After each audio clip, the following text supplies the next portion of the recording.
Good evening and a very warm welcome to the Black Hole.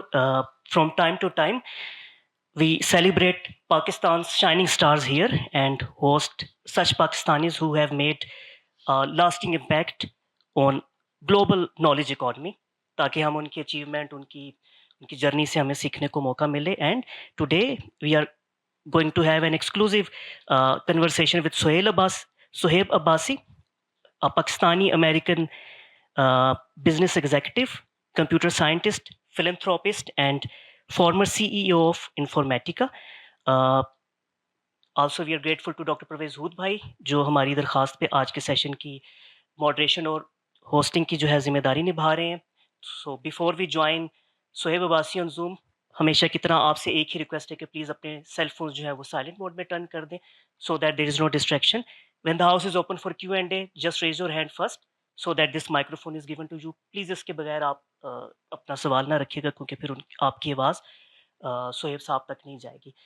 बस ये इतनी सी आपसे दरखास्त थी. Now please welcome Sohaib Abbasi and Pervez Hoodbhoy. Thank you. Thank you, Nair. Very shortly, you will meet Sohaib Abbasi. He's one of the most successful businessmen executives of Pakistani origin. Lives in the United States in Los Angeles, but presently he is in London. So actually, I had requested him to speak to us when he was in Los Angeles, but that meant that he would have had to wake up at 6 in the morning, or maybe even earlier. But fortunately, his business trip took him to London, where he is presently, and so he will speak to us. You will meet him very shortly. He was, as Nair mentioned, the CEO of Informatica and earlier Oracle. Now, these are two huge American companies that make billions of dollars every year as profit, and their assets are just phenomenal.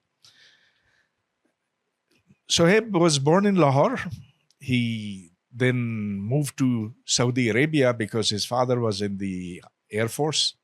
And so he got some of his schooling in Saudi Arabia. Then he returned to Pakistan. Then he left for the United States in 1974. And he studied at the University of Illinois at Chicago.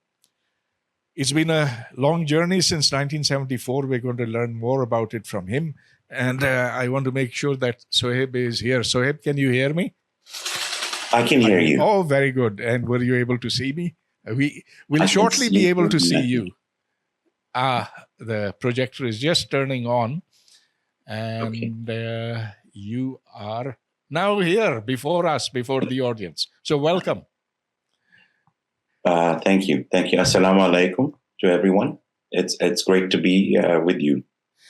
So, Sohaib, did I summarize your life journey accurately? Can you tell us a bit more? And then what happened subsequently? Yeah. Okay. I as you said, I was born in Lahore, and then I spent 10 years in Peshawar. I went to, my father was in the Air Force. My mother was a school teacher. So I went to the school where actually she was the teacher, which meant that I had to behave myself all the time. And it was Peshawar Model School. And then, as you correctly pointed out, I did go to Saudi Arabia for 1 year. And then I returned to Karachi to go to Kent Public School, and then to DJ College. And then after that, I applied for admission in various universities, and I got into University of Illinois. And that was in 1974. So I've been away from Pakistan for a very long time, for 50 years. Okay, so what are the main lessons that you feel put you on the road to success? Because you've been extraordinarily successful. Tell us a little bit about your successes so that everybody over here gets to know a little bit about you. Yeah, so when I went to 1974, I had never used a computer. I never even seen a computer in my life. So I actually did choose computer science partly because people had started using computers primarily for back office accounting systems and finance systems in large companies. So my major was in computer science, but my minor was in accounting. And I got my bachelor's in University of Illinois. And then I also went on for my master's also at University of Illinois. It turns out I chose a master's thesis topic that shaped my entire career. In those early days, this is in 1970s, there was some research going on at IBM Research Labs at University of California, Berkeley campus, primarily. And that was about how do you actually represent data in computers to make it easy for people that had questions about the data, that they could ask those questions much more simpler, in a simpler manner than was previously possible. And this technology was called relational databases. So master's thesis was on that area. Was this in the age of punch cards? Exactly. So when I landed in Illinois, as I mentioned, I'd never used a computer before. And the first course that we used, you had to punch cards, and then you had to put a deck of cards, and then you went to put it in the card reader. And then they told you come back in 3-4 hours, and then you will get the output of whatever it was that you were doing. And then 3-4 hours later, you went and found out that you forgot a semicolon somewhere. So now you had to go back and do it all over again, and it took forever. So yes, it was back in those days when the computer was not something that you touched. You didn't even see it. There was just a card reader, and then you got a printout at the end of it. It's a very different era. Yeah, just to let people know a little bit about that era. You had ticker tape that would be fed into the machine, or you had punch cards. In computers, you had these toggle switches that you would put up and down, and that would be the means of programming them. So the PTP-8 is something that I learned my programming on. Was that before your time or roughly the same? Roughly the same time. There was a computer from a company called Control Data Cyber, and they were providing some technology back then. Some of it was pretty leading edge, one of which was computer learning and all of those back in those days. But the primary computers that were being used were from digital, as you pointed out, PDP-8, PDP-11. So that was the era that I actually learned about computer science. And because the data representation was such an important part, because even in accounting, you need to know exactly how your data is represented and how can you find out how much did we sell last quarter, how much did we lose last quarter. So those kind of questions were the kind of computing that people did. So I did a master's thesis on relational databases. And then once I did that, I applied for jobs. And as a foreign student, getting a job was not that easy. I applied to about 50 different places. I got rejected by most of them. I still have those rejection letters just as a reminder to myself. And I got a job and 2 companies, one of which was in Chicago. And I took that job, and it was before business software had come up, like the companies like SAP that provide systems such as ERP, and other companies, obviously more recently, that provide CRM and HR. Back in those days, every company builds their own systems. So the company that I joined was a small company, about 100 people, and they did consulting work, essentially to create accounting automation systems for their customers. But they'd also started a software product division, or a small group doing it. And in those days, packaged software was not something that people thought of. They just said that everything needed to be customized to each individual or each company. So those were and I ended up writing some applications for manufacturing, which is if you're building aircraft, and it has a lot of different parts to it, what would be the assembly of it, and what would be the cost of it, and so on. So that was the application I was writing. And one of the days, I was obviously an engineer. One day, by chance, I went to a software show. I'd never been to a software show before. And when I got there, there was a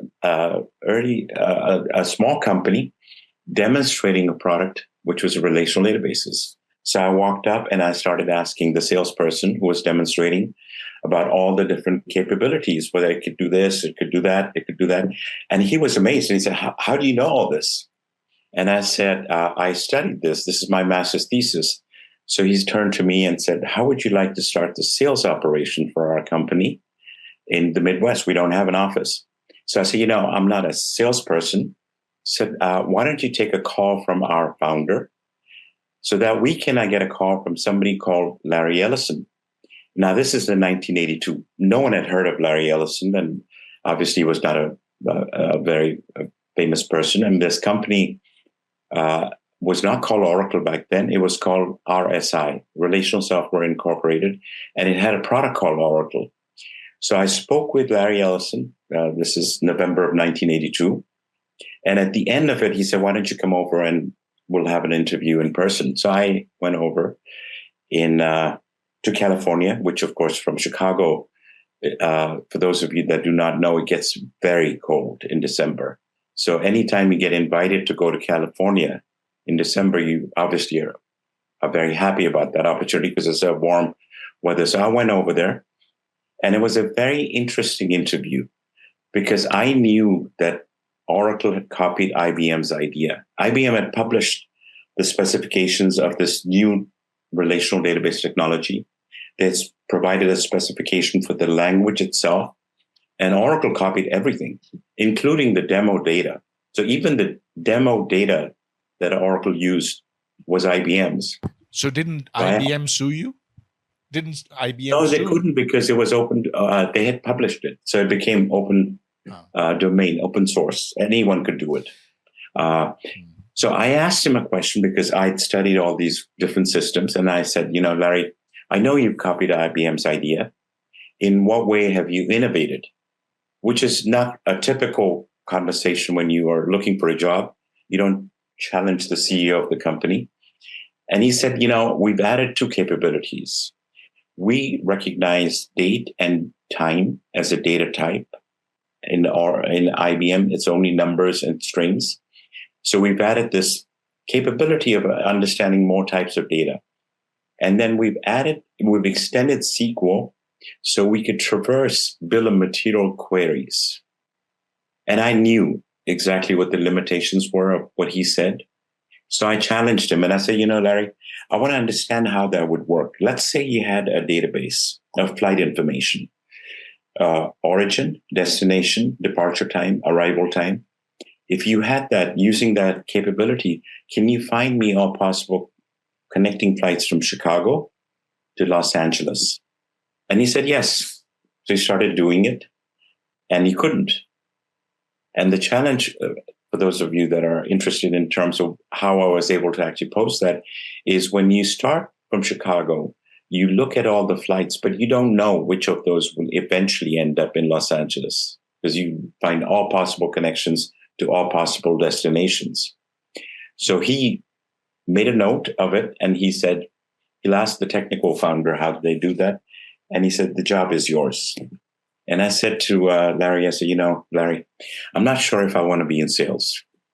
And he said, well, try it out. If it doesn't work out, there's always a job for you in product development. So I went back to Chicago and we started the sales office, actually sales operations. We did not have an office.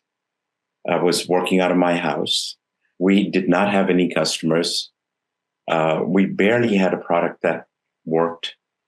And my challenge was when you're trying to start something new and you're trying to go and get someone to write a check to you, the process of how you convince them was something I learned. Initially, I thought we could just show them how elegant the technology was and the mathematics behind relational databases, because there's a lot of math that went into the model. There were a lot of mathematical capabilities and so on. And we tried it. And most of the people, obviously it was a technical audience, were polite and they listened to us, but no one would ever buy anything. So it was probably not so useful no because at that time there was no internet. And what would a consumer do? You can write out a program and it'll do the scheduling for you. But how do you use it practically, and why were people interested in that product So at that time? that is actually how I learned. I mean, how do you actually, if you have a new idea and you're trying to commercialize it, most people will not understand what that new idea is, because the obvious response is going to be, what you're saying is very clever, but I've lived without it all my life. Why do I need it? Because I know how to do whatever I need to get done, and you're telling me something new. So out of necessity, what we ended up doing, I obviously, because I had a technical background, I would say, you are Eli Lilly, a pharmaceutical company, and you are unlike any other pharmaceutical. This is an important decision. If you give me a day, I will come in, you tell me what your business problems are, and I will solve them in front of you. So the experience that I had was I had to listen to what the customer was asking in their words and understand what they were asking for and how they described it. And then when I demonstrated the capabilities, specifically SQL, I did it in ways that they asked for. So I'll give you an example. I went in these early days, there was a police department. There was a small town called Highland Park near Chicago. And they said, can you show me crime incidents by neighborhood? I want to know which neighborhoods has the most crimes. So I ended up doing, for those of you, I don't know how many of you are technical. How many of you know SQL in the audience? Okay. So for you, it would be very apparent. What I did was select count star from crime, group by zip code. And it showed them. And the person literally fell off the chair. He said, how could you possibly do that? I was asking my technical IT person, and he said it would take them 3 weeks to do this. And you're showing me this. And it was the power of SQL was it would allow you to specify what you needed, and it would show you the results without having to do any programming. So what I learned the hard way was what people were looking for was not a new database. They were not looking for relational databases. They were not looking for anything to do with data management. They were looking for a faster way to get the reports out. And that was it. That was what I learned is when you're in the early stages, you've got this idea, you have to figure out what is the way you could show the value to the customer. And specifically, it allowed people to have reports very quickly. And that was my experience of commercialization of technologies. Making money from new ideas has less to do with how good your technology is and more to do with what business problem you're helping them solve. So that was, for me, as an engineer, that was incredible learning to appreciate when people talk about product market fit. Would your clients come to you, or would you have to search them out and suggest? No, the clients would not come to us because, we were a company called RSI. We had 30 people. No one had heard of us. There were no customers. So we had there was no CRM system. There was no database of customers. You had names of customers. You would call them on the telephone and have a conversation and get them interested. So it's like there was no marketing department. There was no competitive this. There was nothing. Most of the things that we talk about in a mature organization, there was none of it. Because imagine you have 2 people, myself and my sales executive, and we're covering from, for those of you that are familiar with the United States, 13 states from Ohio all the way through Colorado. So and you can well imagine that's like a continent that we were covering, 2 people. And it was and we find out from the potential prospects, they said, the day before I would go there and they would, I'd say, are you considering any alternatives? And they would tell us. And then I would have to call different people and say, do you have a manual on this particular product that these customers, this prospect is considering, so I could read up on it so that I'd be prepared for it. So it was like you needed to do whatever it took. So my job was really not one where I'm only going to do these functions or these things, but it was whatever it took. And that was the early days. It's just trying to get it off the ground. And so then subsequently they saw your performance and then you were offered higher positions and you so made it up the ladder. So I'll tell you the story is like, so I did this for 2 years and the Midwest was contributing about 30% of the overall Oracle revenue. By then we were pretty well established. So I called Larry Ellison and I said, Larry, remember that promise you made that if it doesn't work out or if I'd have a job in product development.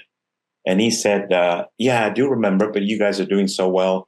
Why don't you continue on? And in fact, I want to give you guys half of the United States so you can continue on and be in sales. And I said, I'm looking outside my window right now. You picked the worst possible day and there's a blizzard going on.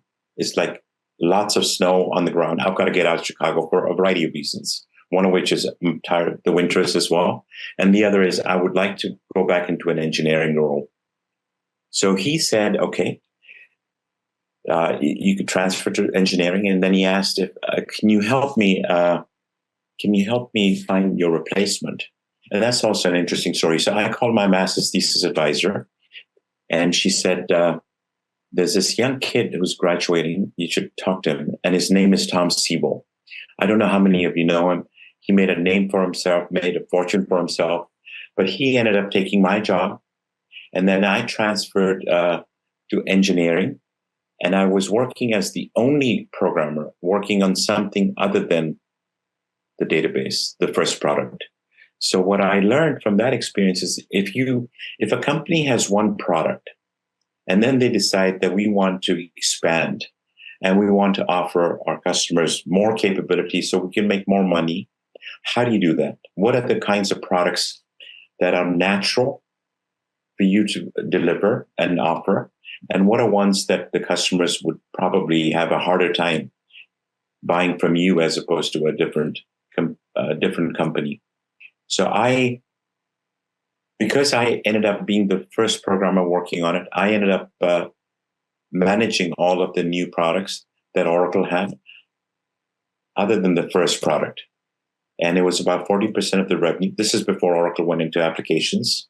So it was a very broad portfolio of products that are regarded in different categories: application development tools, business intelligence products, analytics products, products for pharmaceutical industries, for clinical trials, products for online learning. So there were a variety of products that I was very fortunate to, over the 20 years, 18 of my 20 years were mostly on the product side at Oracle. And so my experience at Oracle through when I joined, as I mentioned, it was only 4 million in revenue. And by the time I left, it was 10 billion in revenue. And when I joined, it was 30 people. And by the time I left, it was 40,000 people. And just as another factoid is like anyone who had invested $100 the day I joined, by the time I left, it was worth $1 million. So that was unbelievable value creation. And none of us knew this was going to happen. In fact, Larry Ellison was one of the top 5 people, richest people in the world. When he was interviewing me, he said, Sohaib, someday, and this is like, there was 4 million in revenue. He says, someday Oracle would be $100 million company. And he's a very aggressive individual. So even for him, the stretch goal was 100 million. So for it to become what it became was far beyond whatever we expected.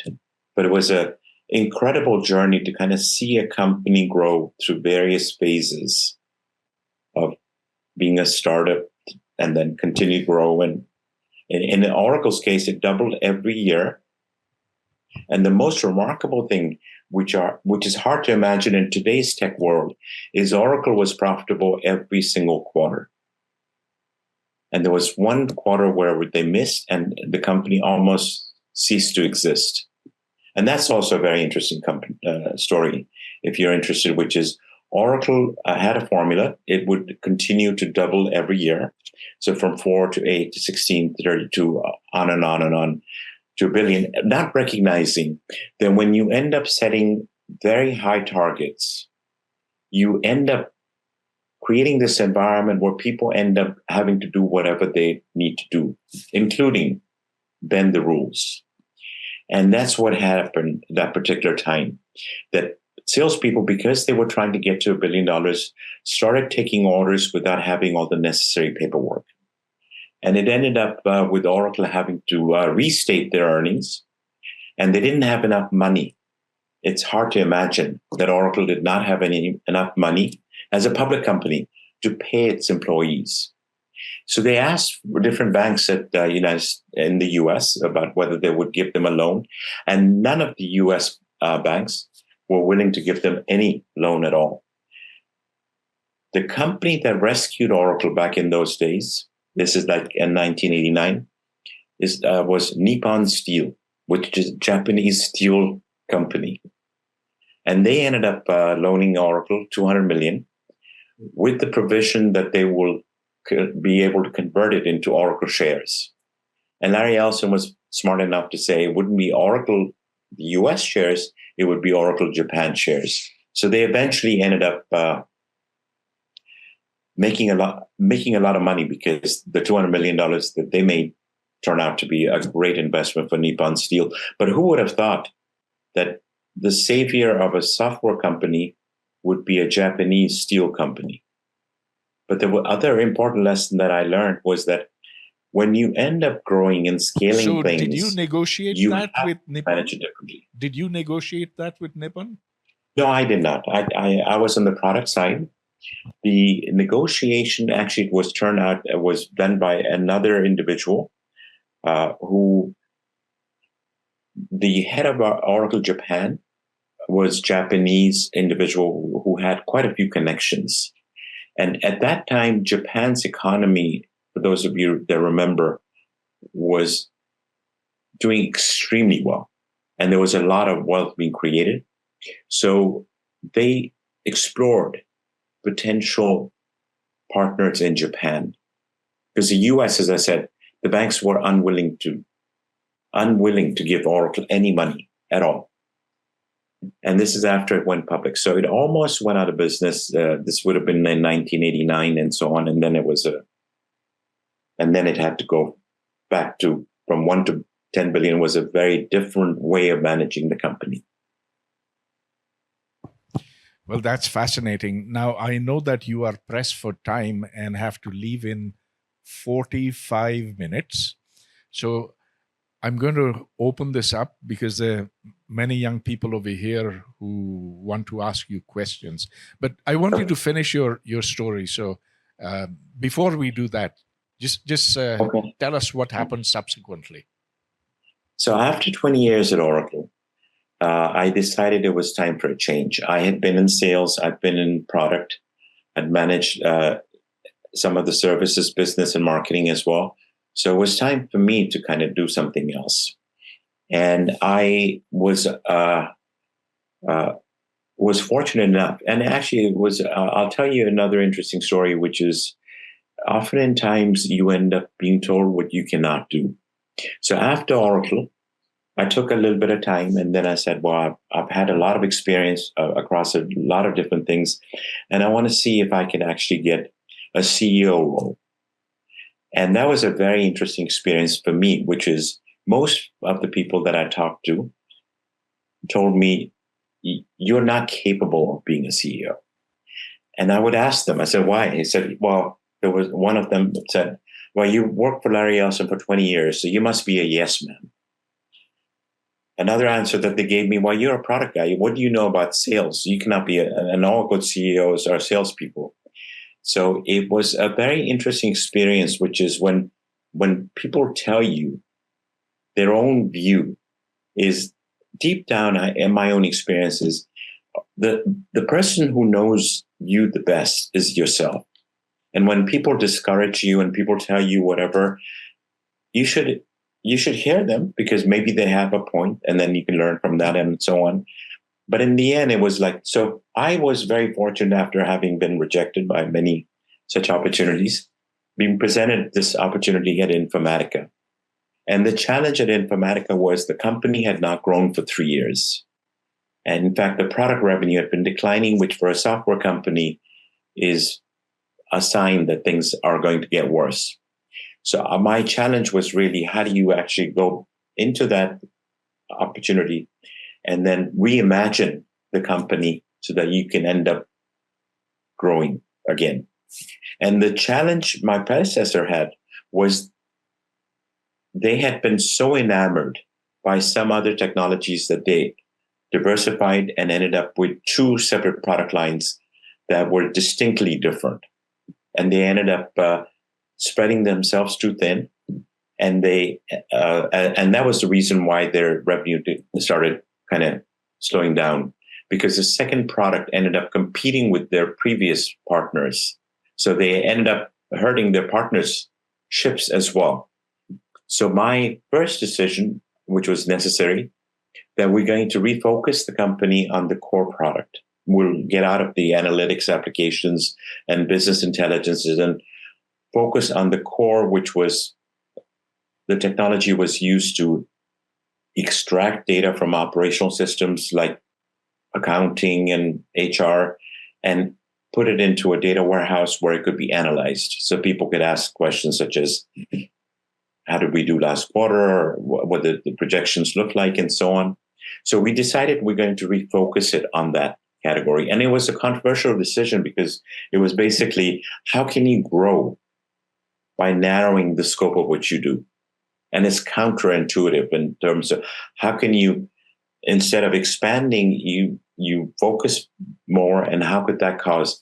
And the opportunity for us was essentially, how can we reimagine how we could apply, again, going back to the Oracle lesson that I mentioned, which is, how can we help customers solve different problems? So it turns out when one company buys another company, they have to integrate the systems so that they can function as one company. So they have to consolidate all of the data. Or if you decide you're going to modernize your computing systems, you have to go from the old to the new. You have to migrate your data.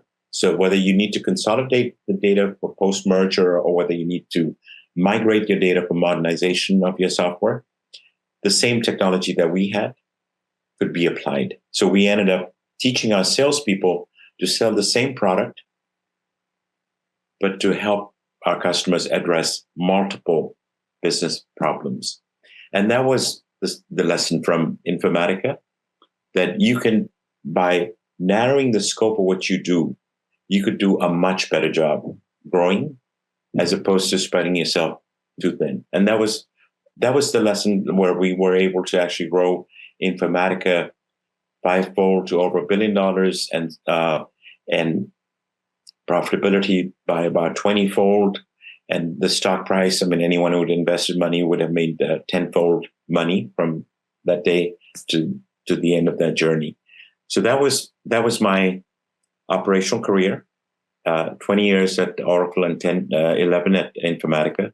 And since then, I've been on board and I've been advising companies and entrepreneurs. I've been investing in different companies. I have invested in a venture fund that invests in Pakistani startups. I'm personally not close enough to Pakistan to invest directly, but I've been mostly investing in the US as well as in Europe and advising companies, or I've been on the board of a few companies that way. Okay, I think that was very succinctly put. Your career is before us. One question before we go to the audience. When they discouraged you from applying for the CEO position, do you think there was a racial element to that? How is it? No. How is it like in the upper? My personal experience. So the racial element, I didn't really see it. I mean, there was ignorance because when I first went to Illinois, no one knew what Pakistan was. I mean, they couldn't. One time, one of the persons I said, I'm from Pakistan. He said, "Oh, that's not too far away. That's just a couple of hours from here." I said, "I think you're confusing Paxton, which is a small town in Illinois, with a country called Pakistan." So it was that kind of ignorance I saw more in Illinois, which was it wasn't really. I think in technology, at least my personal experience is because there are so many South Asians. Now, when I started in technology, I might have been one of the first. I was one of the first. I certainly was the first South Asian in the first company I worked at, and I was one of the 2 South Asians at Oracle back when I joined. So it was a novelty, but it was technology was such a new business where there was so much growth that they needed so much talent that they didn't stop around to kind of become racially aware or discriminate in that way. They just needed whoever was capable of doing it. Other industries, I had a cousin who worked in automotive. Yes, they did experience it. So in my case, it was, I'd say whenever people said I couldn't do something, it was they had stereotypes. They had their own models. They had their own kind of mental model in terms of what it takes to succeed. And if you don't fit into one of their models, they say, well, you're not quite the right fit for it. The preponderance of Indians at the high levels of management, how do you look at that? How do you explain it? Well, India has done an amazing job. It's interesting that at Informatica, I replaced an Indian CEO. So I ended up having to fix what an Indian CEO had done over the 11 years. And my successor ended up being an Indian individual. So there's so many of Indians, and there were a lot of Indians that worked for me and all of that. So they're incredibly talented. And so are Pakistanis. I mean, there are a lot of Pakistanis at Oracle and Informatica that have done exceptionally well. But India has done it at a scale which is remarkable. I mean, because right now, if you look at it, they have tens of thousands or hundreds of thousands of top engineers that are working in not just technology, across a variety of different industries. But in terms of when we're here in the US, I mean, obviously when I was in Pakistan, and I'm sure how you feel, over here, I personally find more in common with the Indians than I find. There's more that unites us versus more that divides us, especially when you have people, particularly from areas that were divided up. When they're here, it's almost as if they're all part of the same community. That's like Punjab or Bengal and so on. That's very good to hear. And now I think it is time to go to the audience who will want to ask the first question. Okay, here. Sohaib Saab, it's great to hear you. So what about your children? Are they following in your footsteps? My children, yes, they are following in my footsteps. My children, of course, were born in America. They've gone back to Pakistan when they were growing up quite a few times and so on. So they each volunteered for some organization in Pakistan, a couple of them in Gilgit, one in Balochistan. They are all working in technology. My sons are working in technology. Obviously, the next generation of technology, not Oracle, but in their case, it's a newer generation. And my daughter is also working in technology. In her case, it's about learning, because there's a lot of education that is being delivered. In fact, I'm the chairman of a company called Udemy, and I might as well tell you a little bit about it. Udemy is a education marketplace. It's the largest marketplace where instructors from all around the world can contribute content, and then students from all around the world can consume it. So it's truly a marketplace. And one of the interesting things is that the instructors are from everywhere. The instructors are from all the different countries, and there's some Pakistani instructors that are doing extremely well. They're among the highest paid instructors in that marketplace. So my daughter actually worked at Udemy. I was exposed to it, and after she left, I ended up being given an opportunity to step in as chairman of that. So my daughter is also in technology, but in her case, it's for learning purposes, technology-enabled educational companies. Okay, we have a question here. Thank you so much, Sohaib Saab, for really interesting anecdotes, and we'll learn a lot from that. I just wanted to know, what was your leadership style at the beginning of your leadership career, and whether it changed over time, and if it did, why, and if it did not, why not? My leadership style. So it's actually interesting because when I worked at Oracle, I learned a lot, and I had leaders. I had 3 bosses at Oracle, and they had very different leadership styles. So my first boss was never satisfied at all. I mean, I could be working the entire weekend and all of that and kind of do something and show it. And his response was, "Why didn't you think of doing it earlier?" I was a little bit like, I just thought of it and I did it. So he was never satisfied. So I'd say his style was challenge. And I adapted to it. I said, okay, fine. I mean, that's the way he's trying to get the best out of me, and he's challenged. And the second boss that I had was a technical founder. The technical founder, I would say, he did not like management at all. And in fact, one day he said, so hey, if you need me to tell you what to do, we have a serious problem.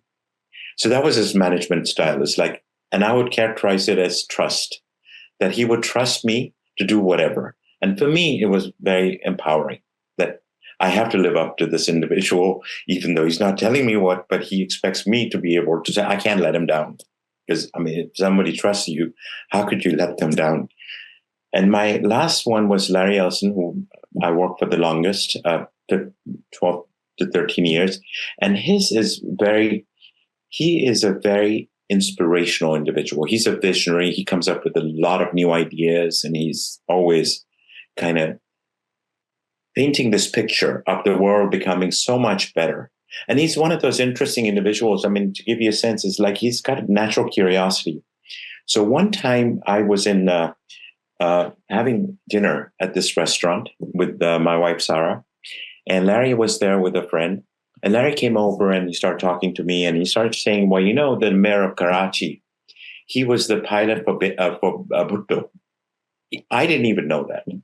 So I looked it up, and I don't remember. I don't know whether this is from a while ago. So he had the curiosity. You should look it up and figure out, like, who was the mayor of Karachi who happened to be the pilot for Bhutto. So he was one of those where he was so curious about everything that he would go into details, and you would feel like he's trying to help you. He cares so much that he'll go into any level of detail. So it was very inspiring.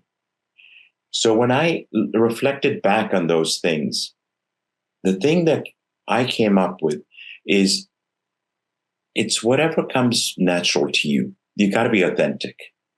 Gary Kennedy was by nature a very demanding individual. Bob Miner by nature was a very trusting individual. Larry by nature was a very curious and very engaged individual. So I would say if there was one word that would characterize, I would say respect. It's like, in my case, it was much more of respect, where I needed to kind of engage with people and kind of recognize whatever they're saying and respect their opinion, and kind of just try to engage with them in whatever way. So I'd say it was learn enough about each person that was working to have the capacity to learn from them and just engage with them. So for me, when I look back and I say, well, who did I learn from? It wasn't necessarily from my bosses. I mean, of course, I learned lessons from them, but it was from everyone. Every day I would engage with people, and I'd say I'd learned from people that worked for me, people that were my peers. There was always an opportunity to learn. So I'd say respect and just the curiosity to learn, the curiosity to adapt, curiosity to learn, and kind of from everyone, being open. And that the style didn't change because that's who I am. And in fact, Larry Ellison is regarded as an incredibly demanding individual. A lot of people say, well, it's impossible to work with him because he could be abrasive and all of that kind of thing. And people assumed because I worked there for 20 years that I would be like that, but I'm not like that. And in fact, one time Larry Ellison was joking. He said, I've tried to corrupt Sohaib for 20 years, but I haven't been able to do it. So it's a little bit like you have to recognize who you are and what works with you. And I cannot be like him. I cannot be like anyone else. So it's a little bit like what comes natural, what's authentic. Well, you are a very friendly individual. That's clear in this meeting and the very brief interaction that I've had with you. But some of these CEOs are awful people. Well, some of the CEOs, the success gets to their head and they start believing it's all about them. But I know that it wasn't all about me. It was all about I happened to be at the right place at the right time. If I hadn't gone to that software show, I would never have found out about Oracle. If I had not had that interview with Larry where I challenged him and all of that, I wouldn't have been given. So a lot of it is that to a large extent, we make our fortune, but it's also we are helped sometimes because of situations. And people end up sometimes forgetting it and saying that it was all because of them that they were able to do it. And my view is there's hardly anyone, and me, even Larry Ellison, I don't think any of them did it on their own. They did it with the help of a lot of other people. Okay, so you guys make a lot of money. Do you think you've been taxed too little? You're asking me? Yeah. Have you been? Yes. I mean, when I came to the United States, I was very fortunate because my parents were in Saudi Arabia, so they could afford to pay my tuition and all of that. But it was like all I thought I would do is I would get a job, and if not get a job in America, I would go to Saudi Arabia and get a job in Saudi Arabia. Now, what has turned out, the number that I gave you, $100, became $1 million. That's not in the arithmetic that I had when I started working. In fact, I could tell you a decision that I made that cost me a fortune. Everything is relative. When I was offered a job at Oracle, they offered me 2,000 options and $34,000 a year salary. And I said to them, I'm making $32,000 already. I would like a $4,000 raise when I joined Oracle, $36,000. And in retrospect, I could have asked them, could you give me 4,000 options instead? And that would have been worth millions, tens of millions, if not more of that. So that part of it, which is there was a lot of wealth created that none of us anticipated. The question is, how much of it did you truly deserve? And how much of it do you think was because of, I could say without any doubt that had I not gone to University of Illinois, had I not been exposed to relational databases and I had not been relational, I wouldn't have been where I am. So giving back is obviously very important to me. We have a fellowship at the University of Illinois, which is for Pakistani students. So anyone in the audience, if you are looking to go for a master's in computer science, you should apply to University of Illinois and apply for the fellowship or tell your friends about it. But yes, beyond, and then we also, after 9/11, there was a lot of interest about Islam and what is it, and there was a lot of interest, and the Stanford trustees approached it and said, would you help us start something? So we endowed an Islamic studies program at Stanford, and they're teaching about not just religion, about culture, about different languages of the Islamic world, because obviously it's not just Arab world. And so in addition to giving the answer that you asked, and it's a long answer I gave you about tax, yes, I think I would be very comfortable paying more in taxes. Good. Happy to hear that. Okay. Hello, I hope you're doing well today. I wanted to ask that you were in product development for 18 years of your life. So you would have seen the development of ERPs and SEM and products like that. So how was the early stage of product development? Because we see the products now, they're very big products, but how were they were just starting?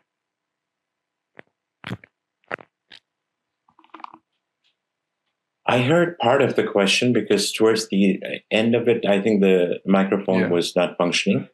Okay. But the gist of the question, as I heard it, was what was product development like in those early days? Yeah, but mostly centered towards ERPs and SEM and products like that, because we see them now and we see them as big softwares, but when they were being developed, how were they then? Like, what was the thought process and everything? I would say if I look at computing, the big shift has happened very recently. The era that I grew up with, the computers were used primarily by businesses to record transactions. So when you did the sales, they would record the sales data in the sales database, and when they hired a new employee in the HR database and all of those.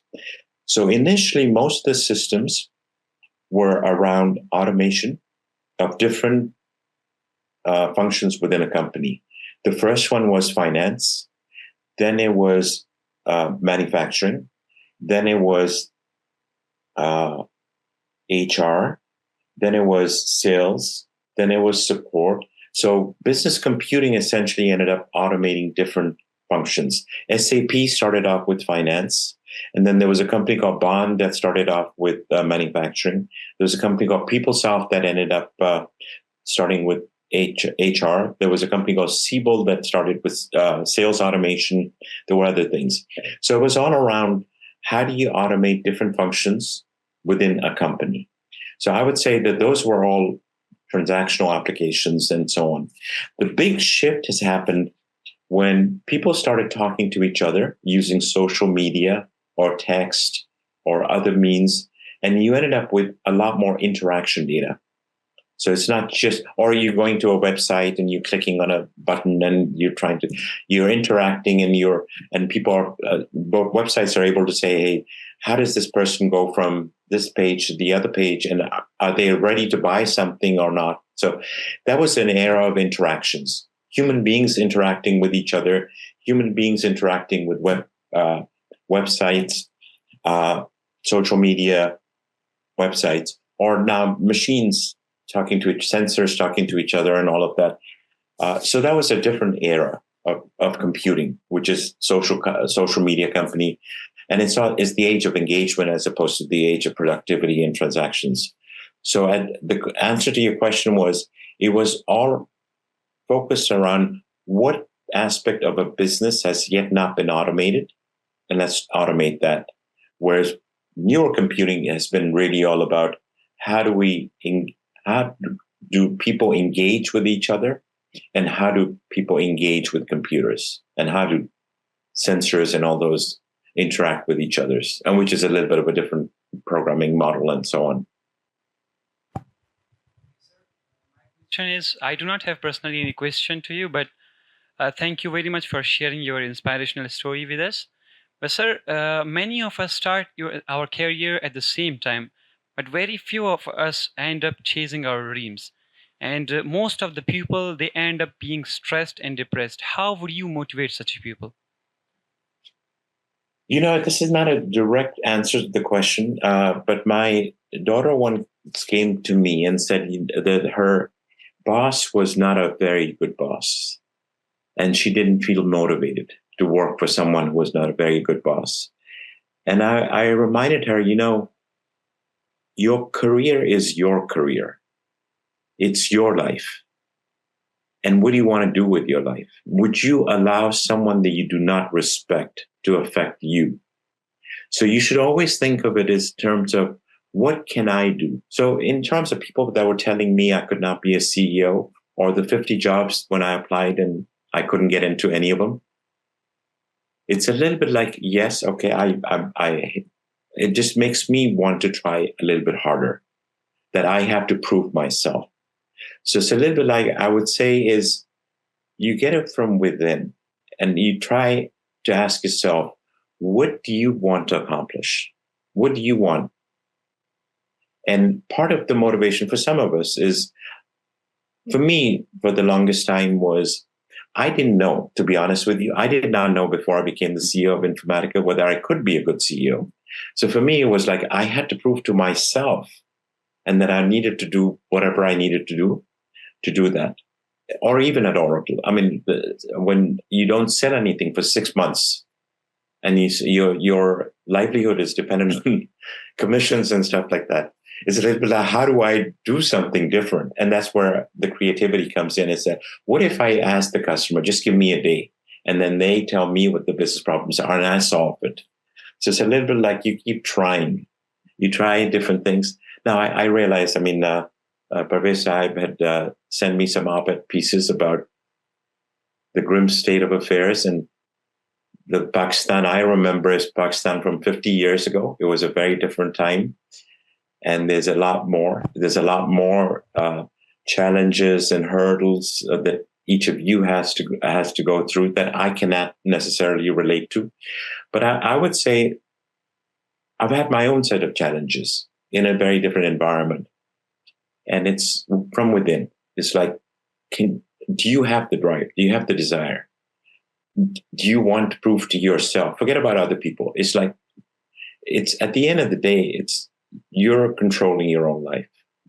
And to the degree you can not allow anyone else to control it. I mean, I would get into situations where I was working with someone who was annoying. It's like, and it was a little bit like, do I really want this person to get the better of me? I don't respect him. Why would I allow? And what I'm saying is not easy. I mean, it wasn't easy for me as well. But it was a little bit like control your own destiny to the extent you can. Try to change the situation such that you feel you're in charge. I think that's a true measure of intelligence, how well you can adapt to the environment around you. And there's no fixed formula for that. I think that's what Sohaib is also trying to tell us. There's no fixed formula for it. It's like, but that's the lesson that I learned, is that things were never, they weren't obvious to me. And a lot of my career has been a journey of self-exploration, trying to figure out, can I do this? Can I be a salesperson? I was not a salesperson. I was an engineer. Can I be a programmer? Can I end up managing people? Can I be a CEO? Can I do this? So it's a little bit like, and each step of the way, I could share with you that I was not certain. I was not certain I could do it, but it was a little bit like that. Insecurity was a drive that I had to prove to myself that I could do it. That's. First of all, thank you for providing us this insightful knowledge to us. My question for you is that what do you think are the most important things that you should be doing as a leader to have like a very good relationship with your team members for better growth of the company? So I think my view is, if you're a leader, you need to do whatever is needed in order to get the people to be the best they can be. Whoever you're leading, your job is to help them realize the potential. And I know it's very abstract. And so what I would do is I would spend time with each individual, much in the same way as I mentioned: challenge, trust, inspire, engage, motivate, compliment. You have to engage with people enough for them to know that you care. So for me, it would be like I would meet with different individuals to find out what they were working on, and in sufficient detail so they would come away saying, Sohaib really cared that he asked all those questions. It's a little bit like, it was a self-serving as well, because my success was dependent. As a leader, my success was dependent on how well they do. So the fact you have to engage in a manner where they feel they're respected and their success is critical for whatever the company does. And then it's a matter of, once you engage with them, you also realize what style would work with a particular individual. Now, different people react differently to different kinds of ways of managing. And I try to do that. I try to understand a little bit about the individual to say, do I need to be challenging? Do I have to trust? Do I have to? And sometimes you get the signals from the employee as well that if you challenge them and they push back at you, you need to step back and say, why are they pushing back? Is it because I'm being unreasonable, or because they feel that I don't trust them? So you have to kind of balance it, and you have to be sensitive to that, and then try to adapt to what would motivate them. But keep in mind, what you're trying to do as a leader is you're trying to get each individual to be the best they can be. And if each person who works for you is the best they can be, then obviously you as a leader benefit from that. Okay, there are some questions from those who are watching on the internet. So we have another 7 minutes or so. That okay with you? Yes, of course. By the way, Shamoon Zakaria sent his very warm regards to you. I think you knew him. Okay, thank you very much. Now, he used to be in San Francisco, and I knew him when he was here. Yes, I've not talked to him for quite some time. So please convey my regards as well. He's watching. He's watching. Okay. Okay. Nair? Yeah. Yes. So we have some good questions coming in from our online audience. I have selected a few. Beyond revenue and financial metrics, how do you define success? Is it more about personal fulfillment or societal impact? So it depends on the context of the question. If it's how do I find personal fulfillment? While I was working, my personal fulfillment was very much tied to for the success of the business that I was involved with. So the revenue numbers were one way of measuring it. Competitive win rates was another way of measuring it. Employee morale was another way of measuring it. Employee retention was another way. Customer satisfaction was another way. So we were looking at all the constituencies. If you're asking me as an individual, what I find, where do I get fulfillment from? I think it's what difference can I make? And even in the business terms was basically, how can I help? How can I help someone else help me achieve those goals? And similarly in this, it's like, what difference can I make? So the Islamic Studies program was at a time when people were curious about Islam, and 9/11 had just happened, and there was a lot of media talking about a lot of different things, and none of it was very positive and so on. And it was a little bit like, how could we make a difference? And it was a little bit like, can we give an opportunity for students that are going to Stanford, if they choose, they could go and study about Islam, not just the religion, about history, about civilization, about poetry, about languages, about whatever. So it's a little bit like, can I help change? And I know that's a very small way of doing it, and that may or may not make a difference. And even if it is, it takes generations for education to make a difference. So the fulfillment is,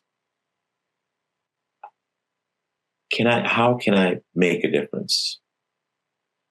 And it's not easy to answer that. And it's sometimes very difficult to answer. Am I really making a difference or not? The next question is about building a successful team. So, what qualities do you look for, or should one look for while building a high performing team, and how to keep it motivated? Well, the first thing is drive. That you've got to look for people that have the drive. And part of it is finding out what is it that gives them that drive? Like, what is it that they have that internal kind of the curiosity, or they have that internal desire to be the best they can be? So drive is incredibly critical. And drive also is another way of saying that when they encounter some hurdles, they would overcome the hurdles. They would not be discouraged. They will continue on and so on. And then depending on what the role is, the skills that would be needed and so on, it would be that. In terms of keeping the team motivated is making sure that everyone recognizes that everyone matters. And it's a little bit like showing them what they're doing. And one of the things that we used to do at Informatica was I would end up showing them what the objectives of the corporation were. And it covered pretty much all the different things that you can imagine. It covered customer support, like customer satisfaction, the partner ecosystem, and so on. So it's a little bit like making sure everyone feels that they matter. Not have an engineering. Some organizations say we're an engineering-centric organization, we're a sales-centric organization. And that may be okay, but you may have a bias. But you've got to have all functions feeling that they're equally, if not equally, but they are valued. Because I'm not going to try to suggest that all functions in a company are equal in terms of the impact, but it's that they're all valued. And if you can get people to believe that they're part of a team, they take a lot of pride in the success of the company. And then that's self-motivating. The pride of the company gets them to continue to do better for what's good for the company. I think this now should be the last question. Yeah. Your thoughts on maintaining work-life balance, and last question is, what was the most difficult decision you had to make as a leader, or may I put it as, what factors one needs to keep in mind while taking tough decisions, and how to ensure that it is So the right one? maybe I can answer that question in terms of one of the mistakes that I made and what the lesson was. So when I joined Informatica, we had the strategy that I mentioned, which was reimagine the market that we're in. We had tremendous success. And over 7 years, Informatica was one of the best performing stock on NASDAQ among tech companies. So that was something that we took a lot of pride in, and we knew how we did it. We knew that we would consistently grow our top line by 20%, and that we would improve our operating margins by about 30 to 40% operating profit. So that formula of being able to do it every single year worked. And then it came a time when it became a stretch, and it was a little bit like I knew that this is going to be a stretch, but the expectations were that we would continue to grow. And we decided that we were going to have a stretch goal, and we failed. And we missed our numbers. Not once, we missed it twice. And our stock went down 40%. And we were regarded as being a very well-run company. All of a sudden, it was like there were a lot of questions being raised in terms of what's going on and stuff like that. And I knew what I'd done. I made a mistake. I had set the targets too high for our sales organization, and as a result of it, we missed it. And the interesting thing is, I would tell the investors that, and they said, "You guys are too smart. You couldn't have made a stupid mistake like that." And I said, "Trust me, I am capable of making very stupid mistakes. This was one of them." And then it's a matter of how do you win back confidence? It took us 7 years to build the confidence. It took us 2 quarters to lose that confidence. And then it was a matter of how do we win back that confidence? And it was just put your heads down and keep executing and keep delivering. And over 6 quarters, we were able to regain quite a bit of the confidence back. So it's a little bit like, first of all, is you got to know your limits in terms of, even if the expectations are that, You're better off being reasonable in terms of setting targets. And then when you miss, you have to accept that you have to learn. You have to start from scratch to earn that confidence back.